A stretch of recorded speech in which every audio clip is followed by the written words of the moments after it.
오늘 우리가 읽은 이 누가복음 15장에 나와 있는 일흔 시리즈, 비유가 한꺼번에 나옵니다. 일흔 양, 일흔 동전, 일흔 아들. 비유를 보면 비유가 사실 우리의 상식을 좀 깹니다. 예수님이 바리새인들에게 비난을 당하지요. 왜 비난을 당하느냐?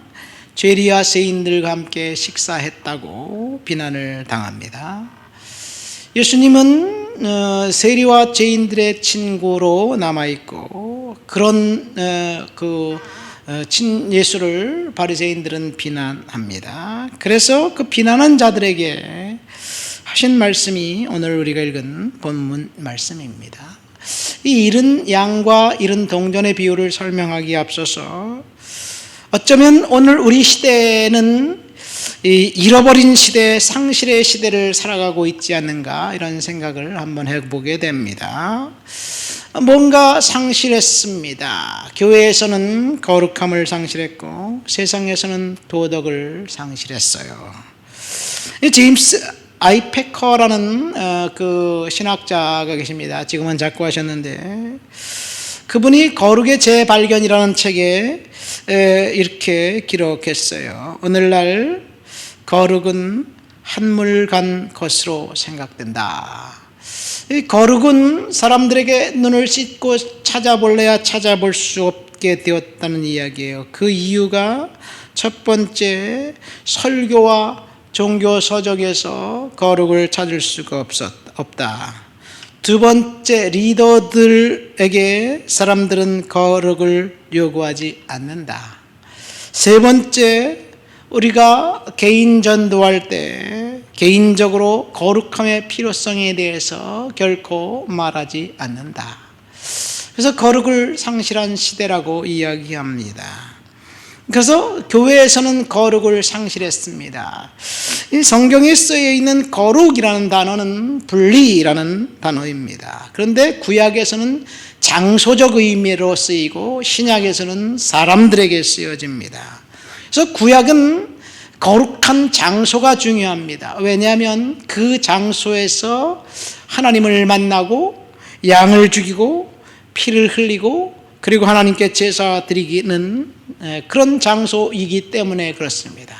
하나님이 특정한 장소에 임재하셔서 이제 모세와 말씀하시고, 그리고 하나님의 거룩함을 나타냈지요.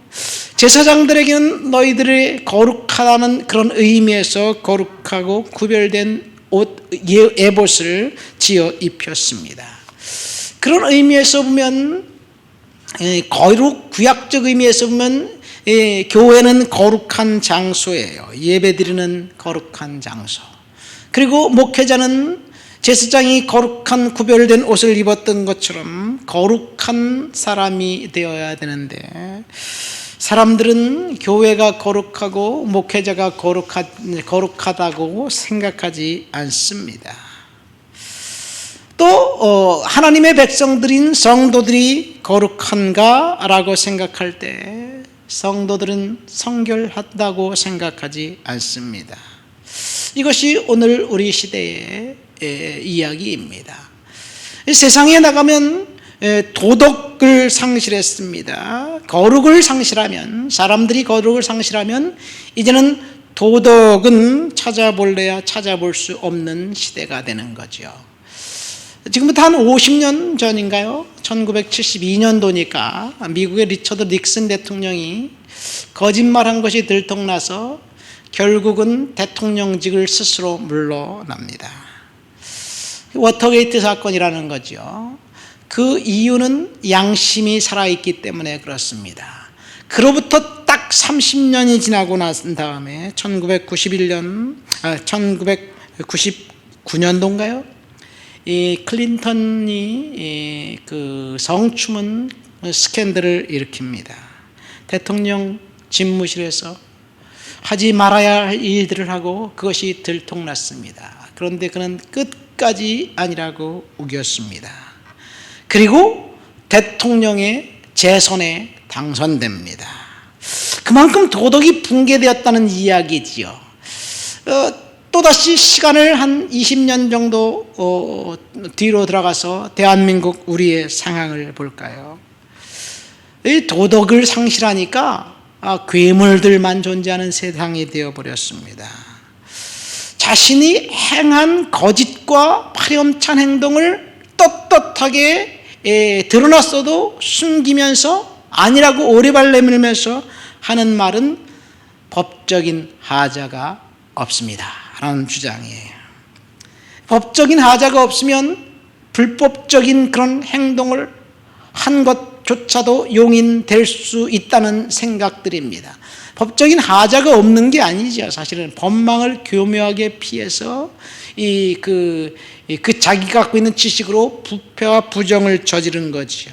법적인 하자가 있는 것은 권력과 언론을 동원해서 철저히 틀어막습니다. 2008년 광우병 사태, 전임 대통령이 미국과 FTA를 체결해 놓고 난 다음에 나 몰라라 하고 쓱 물러났어요. 후임 대통령이 의욕적으로 일을 하다가 반대 벽에 부딪혔는데 사람들이 언론과 을 동원해서 조직적으로 방해를 했어요. 이 MBC PD 수첩에서 방송한 그 방송 내용들이 모두가 다 거짓말이었습니다. 의도적으로 그 거짓을 이야기하면서 국민들을 호도했지요. 법적인 제재를 받은 사람이 아무도 없습니다. 그것이 거짓으로 판명났음에도 불구하고, 아니 오히려 거짓을 선동했던 사람은 한 10여 년이 지나고 난 다음에 정치의 권력자로 군림합니다. 그때 거짓을 선동했던 사람들, 무슨 이상한 언론, 아무 듣도 못하 보다 못한 언론을 가지고 했던 사람이 저 경력을 빌미로 어떤 사람은 KBS로, 어떤 사람은 TBC로 정식 PD로 취직해서 언론을 완전히 호도하고 있어요.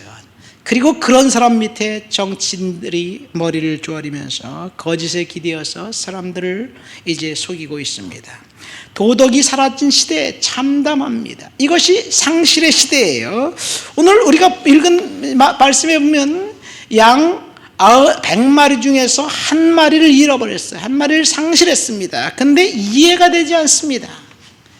이 정상적인 이 목자라면, 제가 이 성경을 읽을 때 양 99마리는 적어도 다른 목동에게 맡기고, 아니면 안전한 펜스가 있는 곳에 데려다 놓고, 그리고 잃은 양 한 마리를 찾아가는 것, 그래야지 정상적인 목자가 아닐까요? 그런데 여기 보면 양 99마리는 거친들의 그대로 내버려두고 한 마리를 찾아서 길을 떠나서 우리가 그림에서 보고 있는, 성화에서 본 것처럼 절벽 아래 떨어져 죽기 바로 직전에 그 양 한 마리를 어깨에 메고 돌아옵니다.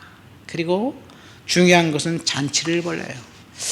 잔치를 벌이는데 양을 잡아서 잃은 양을 죽여서 잔치한 건 아닌 것 같아요. 정말 이상합니다. 근데 여기서 두 가지를 알 수가 있어요.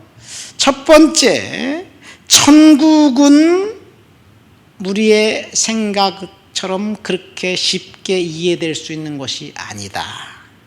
천국에서 영혼의 가치는 그만큼 위대하고 대단하다는 얘기예요. 10절 말씀의 결론으로 이야기하고 있지요. 내가 너희에게 이르노니 이와 같이 죄인 한 사람이 회개하면 하나님 사자들 앞에서 기쁨이 되리라.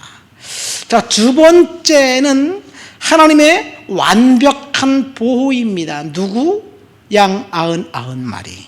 양 99마리를 하나님이 거친 들에 그냥 내버려 두고 가신 것 같지만 사실은 하나님의 눈동자는 완벽하게 그들을 보호하고 있다는 사실이었어요.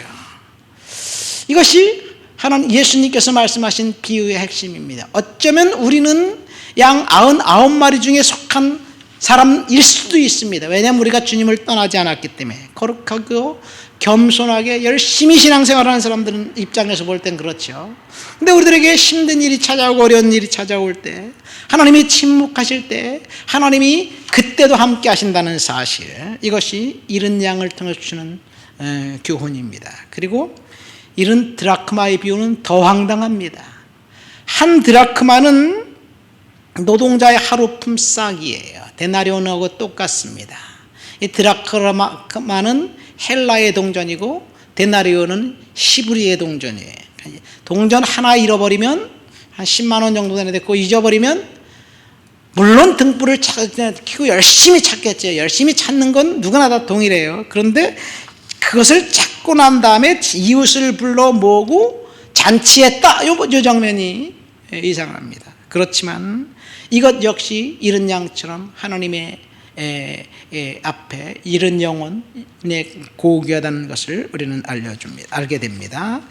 말씀을 맺습니다. 하나님께서 상실의 시대에 저와 여러분들의 이 땅을 살아가면서 천국의 백성으로 은혜 가운데 충만하게 살아가야 될 줄 믿습니다.